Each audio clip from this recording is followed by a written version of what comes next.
You good? All right. Hey, everybody. I'm Alex DiPerna. This is Jedi Mind Tricks, People Skills for Security Pros. Before I get started, everybody's been quiet all day. It's 4 in the afternoon. Everybody's tired. I think we should just give a round of applause for the people that put on ANYCon, whether it's the crew or the organizers.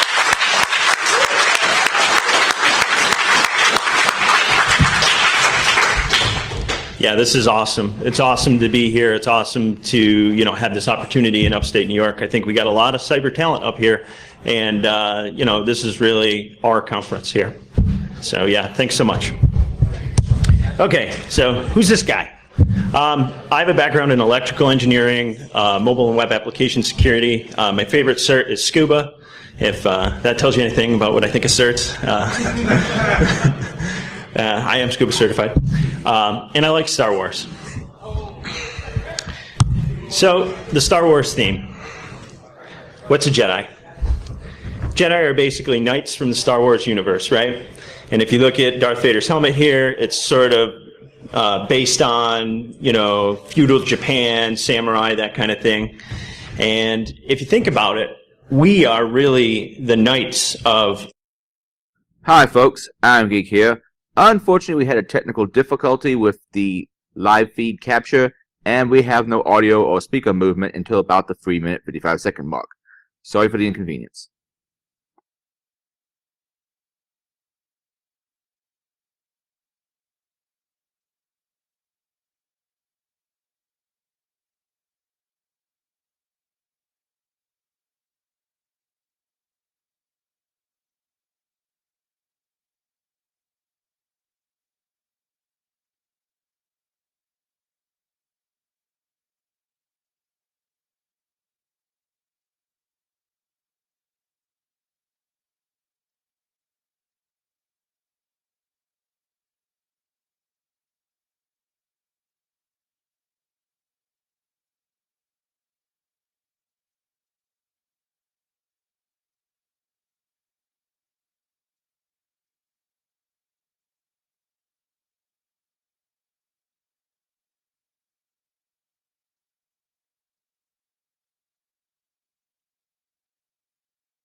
About a situation.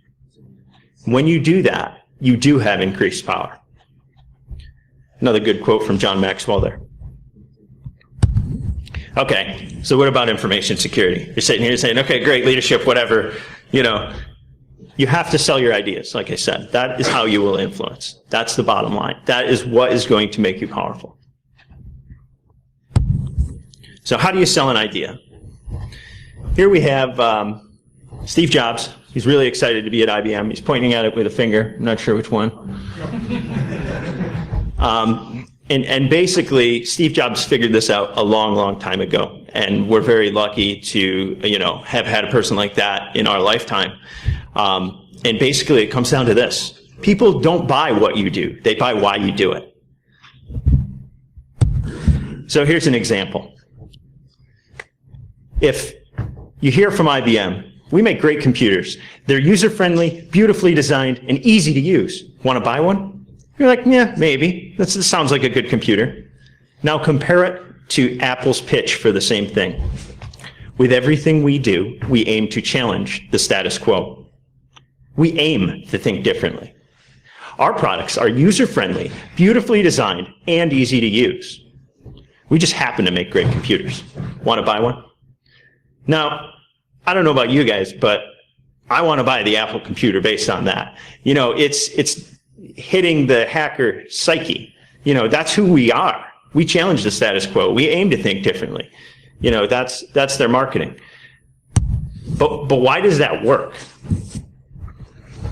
The reason it works is because decisions are ultimately motivated from deep inside our brain. So in that computer in your head, there are different layers. You can think of a ring bus and a CPU, same idea. At the deepest, darkest recesses of your brain is where your emotional response and ultimately where your decision making comes from. That's your why.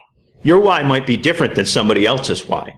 That's important because even if you have the same what, like IBM and Apple, your why might be very different. So, if you can affect someone on an emotional level, if you can connect with them in that way, it will help to influence their decision. Another factor is motivation. There's two kinds of motivation. As we looked at with those concentric circles on the last slide, there's extrinsic motivation about the what. So, in this case, if you think in terms of, you know, if I don't go to work, I get fired. And if I do go to work, I get paid. Like, that works okay, right? You know, like, those are the rails that sort of keep us going to work day after day. But it doesn't really motivate us. I don't know anybody in this room, or anywhere else for that matter, that if they stop getting paid would go and say, yep, I'm going to go to work in the morning. That's not going to happen, right? So great leaders and great influencers know that you have to create personal interest, and that personal interest comes from the why. If you can do that, if you can foster personal interest, then someone will come back day after day because they're not doing it for the money, and they're not doing it, you know, for those external reasons. They're doing it because they're interested. You see this all the time with hackers. We have to figure out how it works. We have to understand why it works that way. That's an intrinsic motivation. We're doing it just because we enjoy it. So, how I've broken down this talk is into sort of three sections. The Jedi mind tricks are coming, I promise. You need to prepare, you need to sell your idea, and you need to build consensus. Originally, I had titled this talk more around social engineering, but after having put the talk together and shared it with a few people, you know, I realized, yeah, these things work for social engineering, but 99% of the time, that's not what we're doing. You know, 99% of the time, we're interacting with people on a day-to-day basis. So, yes, you can use these things to help with social engineering, but you can also use these things in your day-to-day just to make your life easier, at work and otherwise. So basically, the Jedi mind tricks, as I mentioned, they come down to little hacks that help us influence. So, preparing. This is all about that circle of control. What do you control? What can you do before you meet with someone? Know your audience. I put lots and lots of Star Wars memes in here because I know my audience. I love Star Wars. You guys love Star Wars. Try and make this fun, right? Do some recon. Know who you're speaking with. Know how they think. Know their why. Try and understand that. Try and understand where they're coming from. You can do that ahead of time. Now, you can't do this every time you have a conversation, but in general, I think it's very possible to, you know, get an idea. You can, you know, do some Google Foo. You can check LinkedIn. You can get an idea of who you're going to speak with. Prime the pump. Figure out what they like. Give a gift. Give a token of appreciation for no reason. Make friends with administrative assistants. These people are the gatekeepers to everyone that's important that you talk with, that you want to influence. If you get into a situation where people close to the people you want to influence, think you're a good person to talk to, that's helpful. If I say that, like, Dave Kennedy approves this message, automatically my credibility goes up because of that.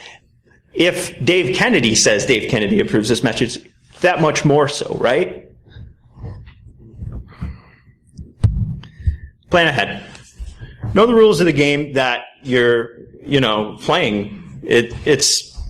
You have to know what you want, and you have to know how far you're willing to go to get it. And you have to practice when you do this. And that requires planning. And that's just the way it is. You have to know, where you sit within the organization, where you sit within the situation, what it is you're hoping to accomplish. Control your appearance. Try to monitor how you're perceived. And that's not just like, I'm wearing a suit. That's like the cadence you talk with, the tone of voice. Even when you're on your way to a meeting, walking slowly, breathing, simple little things. People notice that stuff. Maybe subconsciously, but people notice that stuff. Security makes people nervous. When you meet with somebody who's not in security, you might not realize it, but they feel like they just got pulled over. Their stress levels go through the roof, and they shut down, and they get defensive. That's not what you want. Whether it's social engineering or otherwise, you want to foster a relationship where the only urgency is towards solving a problem, not with the relationship between you and the other party. All right, so we did everything we could. We did our homework. Now we got to sell our idea. How do we do that? Make a connection. Smile. It's not going to kill you. Use the person's name you're interacting with. People love to hear their name. They love it. And show genuine interest. When the other person's talking, nod your head. Be like, yeah, that's awesome. And also be authentic. People can tell when you're phoning it in. They can tell. So just be authentically you. Project confidence.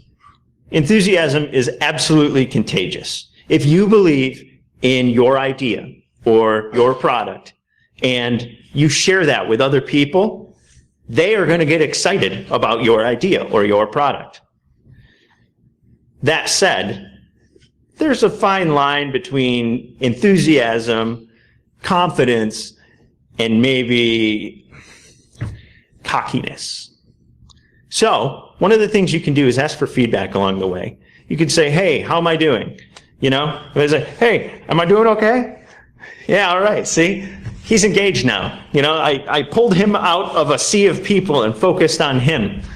And now he's engaged. When you get into situations where, you're trying to get your idea across, it's often helpful to listen. And we'll get into that a little bit later. But the main thing is here, while you're doing your pitch, make sure you keep people engaged. So, own mistakes. Oftentimes, when you meet with people, it won't be the first time you met with them, or your predecessor met with them. And what can you do in that situation? They've already built up a wall. They're already defensive. What can you do in that situation? Ownership. That's the only thing you can do. That's it. You take responsibility. You say, you know what, you're right, and we're working to get better, and we want to move forward. And if you can do that, it disarms that defensiveness. They realize that, it's not you against them. Again, be respectful of everybody. This includes admins, people of lower rank than you, people that you might not see as significant to your topic. Be kind, be nice to people, because others will see that. And how I like to put this is be conscious of the platinum rule. Do unto others as they would have you do unto them. Now that's different than the golden rule we typically think about. Typically we think about, do unto others as I would have them do unto me. But it's not about you. It's not about you. It's about them.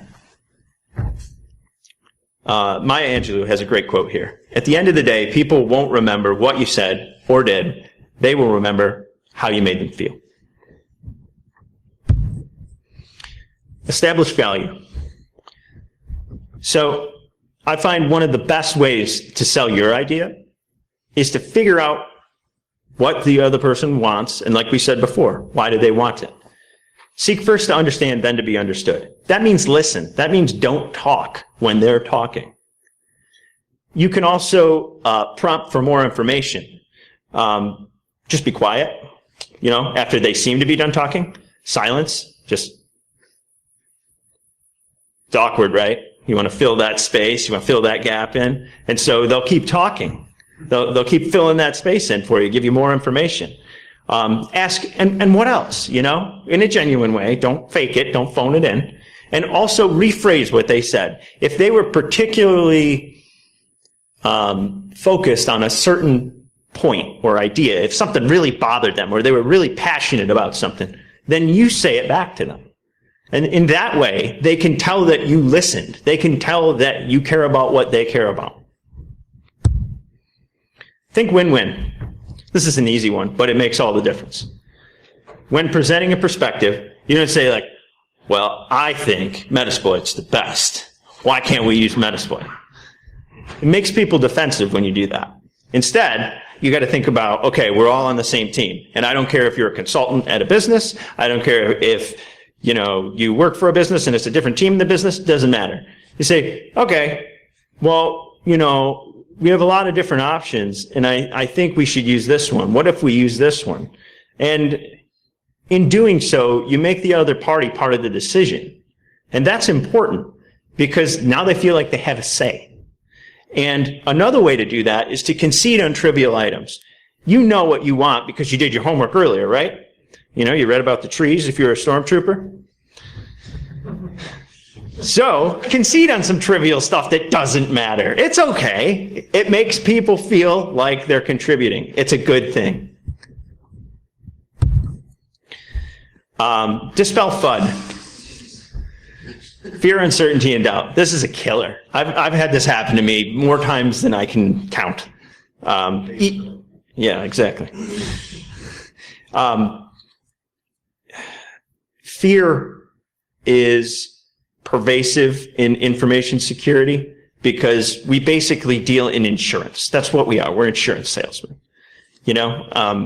We're saying if you do this, then you won't get hacked. It's insurance. So, everyone you're going to deal with basically has this irrational fear of the unknown. It's your job to make it rational. It's your job to identify the risk and make it a real thing that can be managed. How can you do that? Well, just be transparent. Don't use buzzwords. Don't do that. And, keep it simple security. And then give examples. Remember what I said earlier about Dave Kennedy and if he approves this message? If you have maybe a competing company and you say, oh, well, they're using Cobalt Strike and, their CISO loves it. Now all of a sudden you've, motivated, hey, they're in our peer group. Gartner does this all the time with all different security products. But also, they feel like they're not the first ones taking that risk. They feel like, oh, well, this is okay to use that. And if you get really lucky and they don't like a competitor, for instance, now you can motivate some competition. They'll say, oh, yeah? Well, we're going to get 2 Cobalt Strikes. That'll show them. Avoid logical fallacies. Where possible, avoid illogical arguments. But also be careful to not criticize other people or the way they are thinking. You could just sort of ignore it if they're being illogical, or you can focus on the illogical part of the argument without criticizing the person. So an example is you're meeting with a stakeholder and they're using basic HTTP authentication, and you're like, don't do that. That can be brute force. And they say, but that's what we've always done. And you have to have the presence of mind in that situation to say, okay, but that doesn't mean that's the best way. That means that's the way we've done it so far. And don't be critical of the person or their idea. If you volunteer ideas that are too far outside of what they understand, they're going to have a hard time keeping up with where you're going. We deal with this stuff every day, and the average user and the average person, they don't understand our perspective and where we're coming from. So it's our job to bridge that gap. So finally, you've pitched your idea, you've listened to your audience, you got to build consensus. Ask for help. I can't tell you how useful this technique is. If you meet with either a stakeholder or an executive, sometimes you get that personality where the person's like, I know the right thing to do, I know it. And they've already built up that wall. Especially if they're a more technical leader, you're going to have a hard time convincing them, even if you're right. Again, it's just a personal bias of that person. So a good way to disarm that is to ask for help. Say, here's what I think we should do, but honestly, I don't know about this part. What do you think? And the second that you stop telling and start asking, it disarms the conflict. No longer are they worried about territory or you telling them how to run their part of the business. Now they see, hey, here's an opportunity for me to help. People love to help. Can't say that enough. It's amazing what people will do if you ask. And like I said, this applies to social engineering as well, but it works just as well in the office. Stay positive. Sometimes, you get challenged and you're like, oof, you're like, I don't agree with that. If you start to get negative because you got challenged, it's just going to be an arms race and you're going to build up conflict with whoever you're interacting with. If you say, no, but wait, when our brains hear that, they automatically build a wall. They automatically start to tune out and say, nope, I'm not listening to anymore. What you can do, it's simple. It sounds ridiculous, but it works. And it works. You say, you've given your pitch, get the response, and they say, that's ridiculous, you should do this and this and that. You say, yes, and just keep going with what you were saying. The important thing is you find a way to say, okay. You have to find a way to say, okay. Remember, it rhymes. All right. So now, again, we're trying to come to some action here, right? We're trying to make this happen. We're trying to get to a decision and get something done. Sometimes we can't do that by telling people we have a great idea. Sometimes you have to allow your audience to be the hero, like Luke Skywalker here. In Star Wars, Luke is the hero, and he has guides along the way. He has Obi-Wan to help him. He has Yoda to help him. And those guides sort of point the hero in the right direction without doing it for them. And that's really our job as security. It's not to be the hero. It's to be the trusted guide. It's to point our audience in the right direction and say, here, if you do this, you'll save the company. And then, by the way, once they do it, give them credit. You don't care. You got what you wanted. Give them credit. This is also known as the IKEA effect. The IKEA effect basically says, if I build a chair myself, automatically I ascribe more value than if I bought the same chair. It's a psychological impact for things that we own. And what you're doing is you're leveraging that psychological effect by telling them the story and allowing your audience to participate. Another way to get the audience input without just speaking at them is to ask a question designed to provoke a response. So an example is, you're InfoSec professional. Hey, can we install network access control, so people can't just plug stuff into our network and pop shells? The stakeholder's going to say, no. That's going to disconnect all my printers. You're going to get that knee-jerk reaction. But maybe instead we could ask, in order to meet the needs of the business, we need your help in deciding between, NAC option 1 and NAC option 2. Which one do you like better? Which one do you think will be best? Oh, well, we like option 2 because it has a printer whitelist. And now, there you go. You got your yes. This works great with kids, by the way.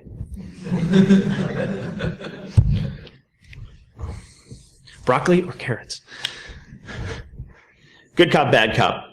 Sometimes one person can't do all of these things. And in those situations, it's often better, like I said before, to plan ahead. And what you do is you take your buddy and, you say, all right, teammate, what we're going to do is we're going to take opposite sides of an issue. And what we mean by opposite here isn't really opposite. You're going to take the answer you want them to say yes to and one that's far more extreme and a pain, and those are the opposite sides. And, during the discussion, the person with the moderate opinion should support the audience in what they think. The person with the extreme opinion has to be way out there. And the reason they have to be way out there is that extremism provides what's called an anchoring bias. An anchoring bias, basically, we take the average of anything. Remember, we got little computers in our heads. So if you put a number way out here, now all of a sudden the average is somewhere in the middle. Now all of a sudden, the answer you wanted to be the right answer is more palatable. Compromise. No matter what, try to commit to a course of action. Document your decision and then revisit it later. It's important when you do this that you don't tell people that they were wrong or that, I told you so, you should know better, you should listen to me. People will know that they were wrong if their idea doesn't work. As long as you document the decision, you can return to it later and say, hey, well, what if we try this? And they're going to know that you were right, and now you're a trusted advisor. Now they're going to listen to you because they see that you were right. Look for a silver lining. Find the bright side. Sometimes it's better to lose a battle to win the war. Nobody's against you personally. They're just for themselves. And, sometimes no matter what Jedi mind trick you pull, you lose. And that's okay. Because when you lose, you learn. So your only options are to win or to learn. There's no bad option here. And that's what I mean by a silver lining.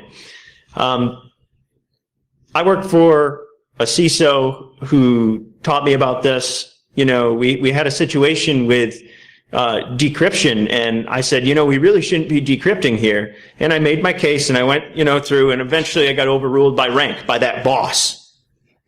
And I was mad because I knew I was right. And I said, that's not right. And the CISO took me aside and he said, hey, listen, you just saved the business $2 million. I said, what? He said, by allowing them to decrypt, you saved the business $2 million. You let them decrypt. It's all in how you look at it. So, in conclusion, use your newfound powers for good. And if any of this got you guys curious, if you want to apply it to social engineering, read How to Win Friends and Influence People, Start with Why, Getting to Yes, and The Go-Giver. Each of these books has some nugget of wisdom that I can't communicate directly to you that's better if you read it and try and apply it in your own life. And I really feel like there's a difference between reading something and doing something. So whenever you go read these things, whenever you try to get better, apply the knowledge afterwards. That's really what makes wisdom. Thanks very much.